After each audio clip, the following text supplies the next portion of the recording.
నమస్తే అండి, ఎలా ఉన్నారు అందరూ? బాగున్నారా? నేనైతే బాగున్నానండి.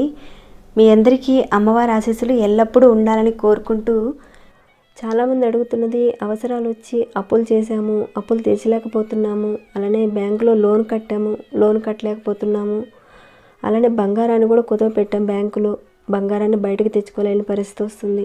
ఇంకాను ఆర్థిక సమస్యలు మరీ ఎక్కువైపోతున్నాయి, చాలా నష్టం వస్తుంది. ఒక్కోసారి ఎందుకు ఈ జీవితం అనిపిస్తుంది, మేము బయటపడలేకపోతున్నాము, ఏదైనా సులువుగా చేసుకునే పరిహారం ఉంటే చెప్పండి అని చాలామంది అడిగారు. ఎవరైతే ఈ ఇబ్బందులతో బాధపడుతున్నారో ఈ పరిహారాన్ని మంగళవారం రోజున చేసుకోవాలి. ఎన్ని వారాలు ఏంటనేది నేను చెప్తానండి. చేసేటప్పుడు నమ్మకంతో ఖచ్చితంగా నాకు జరగాలి అని ఒక కాన్ఫిడెంట్తో కనుక చేసుకుంటే రిజల్ట్ని చూస్తారు. పెద్ద ఖర్చు లేకుండానే చాలా సింపుల్గానే మీకున్న సమస్యల నుంచి దూరం అవడానికి ఒక చక్కటి పరిహారం ఇది. ఈ పరిహారాన్ని చేసుకుంటే ఆర్థిక సమస్యల నుంచి బయటపడమే కాదు, ధనానికి సంబంధించిన ఎలాంటి సమస్యలు ఉన్నా వాటి నుంచి బయటపడే మార్గాలు మీకు తెలుస్తాయి. అన్నిటికంటే వృధా ఖర్చులు అవుతున్నాయి. రూపాయి పెట్టాల్సిన చోట 10 రూపాయలు పెట్టాల్సిన పరిస్థితి వస్తుంది. ఇలాంటి అనవసరపు ఖర్చులు, వృధా ఖర్చులు ఎక్కువైపోతున్నాయి. నెలకు వచ్చే జీతం డబ్బులో చేతిలో పడగానే వచ్చిన డబ్బులు వచ్చినట్లు ఖర్చు అయిపోవడం. కష్టపడతారు, డబ్బులు దాచుకుందామని చూసుకుంటారు, తీరా చూస్తే దేనికి ఒక దానికి ఖర్చు పెట్టాల్సిన పరిస్థితి వస్తుంది. అలాంటి వారి పరిహారం కనుక చేసుకుంటే ఖచ్చితమైన మార్పు అయితే కనబడుతుంది. మీరు డబ్బులు ఎవరికైనా డబ్బులు అప్పుగా ఇచ్చారు, రావాల్సిన డబ్బులు తిరిగి మీకు వస్తాయి. ఇది చేయటం వల్ల ఇచ్చిన డబ్బులు తిరిగి వస్తాయి. మరి పరిహారాన్ని ఏ రకంగా చేయాలో చూద్దాము. చాలా సింపుల్ అండి, పెద్ద కష్టమే ఉండదు, పెద్ద ఖర్చు కూడా ఉండదు, సింపుల్గానే చేసుకోవచ్చు. కాకపోతే నమ్మకం పెట్టాలంతే.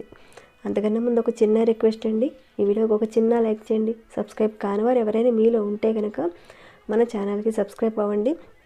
అలానే బెల్ బటన్ ప్రెస్ చేసిన వెంటనే అలానే నోటిఫికేషన్ కూడా తప్పకుండా ఆన్లో పెట్టుకోండి. ఈ పరిహారాన్ని ఎవరైనా చేసుకోవచ్చు. ఎలా చేయాలో కూడా చెప్తాను, అదే రకంగా చేయండి. చెప్పుకున్న వస్తువులు మాత్రమే కావాల్సి ఉంటుంది. ఈ పదార్థాలు మీకు అందుబాటులో ఉంటేనే చేయండి, అవకాశం లేని వాళ్ళు మాత్రం చేయకండి. ఈ పదార్థాలు లేకుండా వేరొక పదార్థం పెట్టొచ్చా అని అంటారేమో, పెట్టినా కానీ ఎలాంటి రిజల్ట్ ఉండదు. అందుకే చెప్తున్నాను, కావాల్సిన పదార్థాలు మాత్రం కంపల్సరీగా కావాలి. అప్పులు తీరడానికని నేను ఆల్రెడీ కొన్ని పరిహారాలు వీడియోస్ పెట్టడం జరిగింది. కొంతమంది మీరు చెప్పిన ఈ పరిహారాన్ని మేము చేసుకోలేని పరిస్థితి అండి, మాకు సమయం దొరకటం లేదు, మీరు చెప్పిన వస్తువులు మాకు దొరికే అవకాశం లేదు, అంతే రిజల్ట్ ఇచ్చే మరొక పరిహారం గురించి చెప్పండి అని అడిగారు. మన ఛానల్లో నుండి ఒక పరిహారాన్ని ఒకరు చేసుకోగలుగుతారు, మరొకరు చేయలేని పరిస్థితి ఉంటుంది. చేసుకోగలిగిన వారు చేసుకోగలుగుతారు, చేసుకోలేని వారి పరిస్థితి ఏంటి? మన శాస్త్రాల్లో మన పూర్వీకులు చాలా వరకు ఎన్నో పరిహారాలు చెప్పడం జరిగింది. వాటిల్లో నుంచి నాకు తెలిసినవి కూడా మీతో షేర్ చేసుకుంటూ వస్తున్నాను.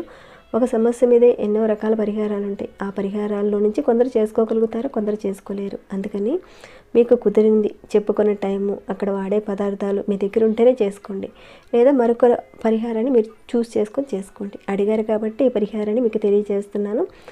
అలానే ఛానల్లో ఉన్న వాటిల్లో నుంచి ఏదో ఒక పరిహారాన్ని మీరు ట్రై చేయండి. కుదిరితే కనుక తప్పకుండా ఇది కూడా చేయండి. అలానే మన ఛానల్లో అనేక రకాలైన పూజలు, పరిహారాల గురించి చెబుతూ వస్తున్నాను. కొంతమంది ఆ పరిహారాలు చేసుకుని వారికి మంచి జరిగిందని, లబ్ధి పొందారని కూడా చెప్పారు. అదేవిధంగా మన ఛానల్లో ఉన్న మిగతా పరిహారాలను కూడా ఎవరైనా చేసుకుని లబ్ధి పొందితే కనుక తప్పకుండా కామెంట్ పెట్టండి.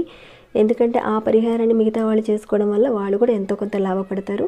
అలానే ఈ వీడియోకి ఒక చిన్న లైక్ చేయండి. చేయడం వల్ల 10 మందికి రీచ్ అవుతుంది. అలానే 10 మంది కూడా చూడగలుగుతారు, వాళ్ళు చేసుకోగలుగుతారు. అలానే మరొక మాట అండి, మీరు చేసుకునే పరిహారాలని కొంతమందికి చెప్పుకోవచ్చు, కొన్ని పరిహారాలను చెప్పకూడదు.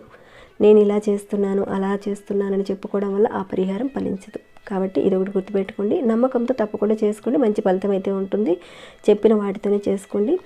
అయితే మనం పరిహారాలు చేసేటప్పుడు మనసు పెట్టి చేయకపోతే ఎలాంటి రిజల్ట్ ఉండదు. అలానే 10 మందిని ప్రతిరోజు ఏదో ఒకటి తిట్టుకుంటూ ఉండడం, ఇలాంటివి చేసుకోవడం, అంటే ఇలాంటి పరిహారాలు చేసుకోవడం, ఇలా ఉంటే కనుక వాటిని మానుకోవడం చాలా మంచిదండి. అలా ఉంటేనే రిజల్ట్ ఉంటుంది. ఎందుకంటే ఆల్రెడీ ఒక సమస్యతో బాధపడుతున్నారు, ఆ సమస్యను తగ్గించుకోవడానికి చేస్తున్నారు కాబట్టి వాటిని వదులుకోండి. కొంతమంది అనవసరంగా అవతల వాళ్ళ మనసును నొప్పించి బాధపెట్టడం ఇలాంటివి చేస్తుంటారు, వాటిని కూడా మానేసుకోండి. కొన్ని కష్టాల్లో ఉన్నారు మీరు, కొంత బాధల్లో ఉన్నారు, కొన్ని కోరికలు తీర్చుకోవడానికి, బాధలను తగ్గించుకోవడానికి ఇలాంటి వాటి కోసం ప్రయత్నం చేస్తున్నారు. కాబట్టి ఇలాంటి వాటిని కనీసం ఇప్పటి నుంచి అయినా సరే కొన్నిటిని మనం మార్చుకోవడానికి ప్రయత్నిస్తే మంచిది. ఓకేనండి. ఇక పరిహారం విషయానికి వెళ్దాము. ఈ పరిహారాన్ని మంగళవారం సూర్యోదయం అయిన దగ్గర నుంచి సూర్యాస్తమయం అయ్యేంత వరకు ఎప్పుడైనా చేయొచ్చు. ఈ పరిహారాన్ని మంగళవారం రోజు మాత్రమే చేసుకోవాలి. ఈ పరిహారాన్ని ఒక 2 విధాలుగా కూడా చేసుకోవచ్చు. అది ఎలాగో కూడా చెప్తాను. ఈ పరిహారాన్ని మనం రావి చెట్టు దగ్గర చేసుకోవచ్చు. అలానే ఆంజనేయ స్వామివారి యొక్క టెంపుల్లో కూడా చేసుకోవచ్చు. మీ ఇంటి దగ్గర రావి చెట్టు ఉంటే కనుక రావి చెట్టు దగ్గర చేసుకోవచ్చు. ఎలా చేసుకోవాలో చెబుతాను. మీరు రావి చెట్టు దగ్గరికి వెళ్ళి ఆవు నెయ్యితో కానీ నువ్వుల నూనెతో కానీ దీపారాధన చేసుకోండి.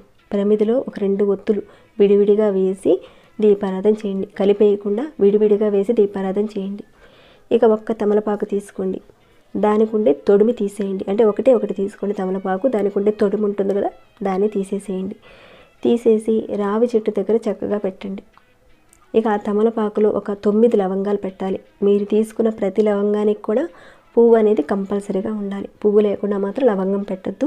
పువ్వున్న లవంగానే పెట్టాలి. అలా 9 లవంగాల్ని ఒక్కొక్కటి పెట్టండి. అలా మీరు పెట్టేసిన తర్వాత ఈ లవంగాల మీద కొద్దిగా చిటికుడు సింధూరం వేయండి. తర్వాత దాని మీద ₹1 బిళ్ళ పెట్టండి. ₹1 బిళ్ళ పెట్టండి అంతే.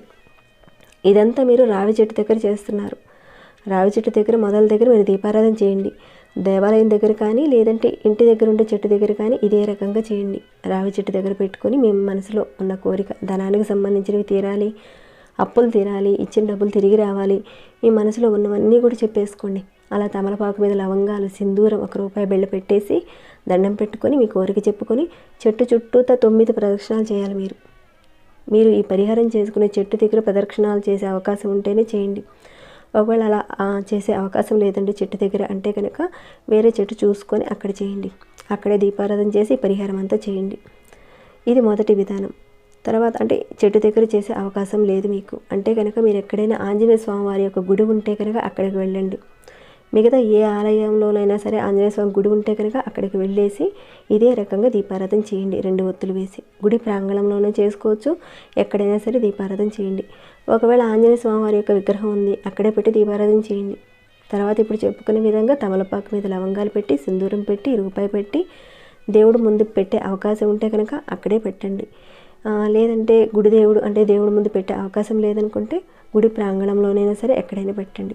తర్వాత మీరు గుడి చుట్టూతో 9 ప్రదక్షిణాలు చేయండి.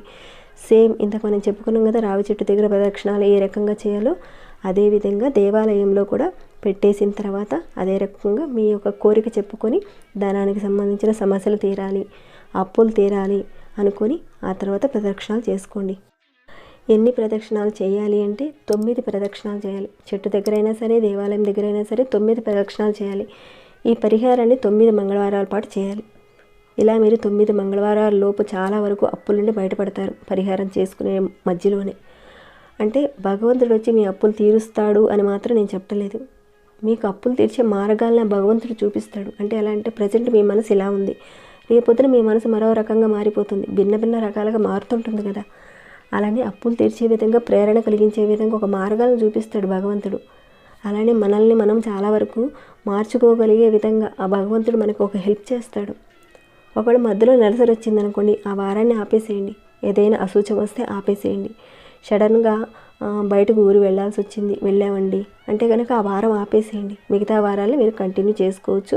అంటే మీరు మొదటి వారం రెండో వారం చేసినా కానీ మధ్యలో ఏదైనా గ్యాప్ వచ్చినా పర్వాలేదు. మిగతా వారాలను కూడా చేసుకొని మొదట చేసిన వారాలన్నింటినీ కూడా కౌంట్లోకి తీసుకోవచ్చు. మీరు ఒకే ఊర్లో ఉండి ఈ పరిహారం చేసుకోవాలి. అంటే వేరే ఊర్లోకి వెళ్ళి చేసుకోవచ్చు అని అంటారేమో, అందుకే చెప్తున్నాను. మీరు ఉన్న ఊర్లోనే ఈ పరిహారాలు చేసుకోవాలి. మీరు మిగతా పరిహారాలు చేసుకుంటూనే ఈ పరిహారం కూడా చేసుకోవచ్చు. ఖచ్చితంగా 9 మంగళవారాల పాటు చేయండి. 100% రిజల్ట్ ఉంటుంది. అన్ని అప్పులకు సంబంధించిన మిగతా పరిహారాల్లో నుంచి మీకు నచ్చిన పరిహారాన్ని చేసుకుంటూనే ఈ పరిహారాన్ని కూడా చేసుకోవచ్చండి. చేసుకున్న తర్వాత మీకు వచ్చిన రిజల్ట్ని మాత్రం తప్పకుండా నాతో షేర్ చేసుకోండి. ఇక ఈ వీడియోని ఇంతటితో ముగిస్తున్నాను. ఏమైనా డౌట్స్ వస్తే అడగండి, తప్పకుండా రిప్లై ఇస్తాను. ఇంకా ఎలా అనిపించింది మీ మనసుకు అనే మాట కూడా చెప్పండి. లైక్ చేయకుండా ఇంకా చూస్తుంటే ఒక మంచి వీడియో కాబట్టి 10 మందికి చేరేలా ఒక చిన్న లైక్ చేయండి. సబ్స్క్రైబ్ కాని వారు మన ఛానల్కి సబ్స్క్రైబ్ అవ్వండి. మరొక భక్తి వీడియోలో మళ్ళీ మిమ్మల్ని కలుసుకుంటాను. అంతవరకు సెలవు.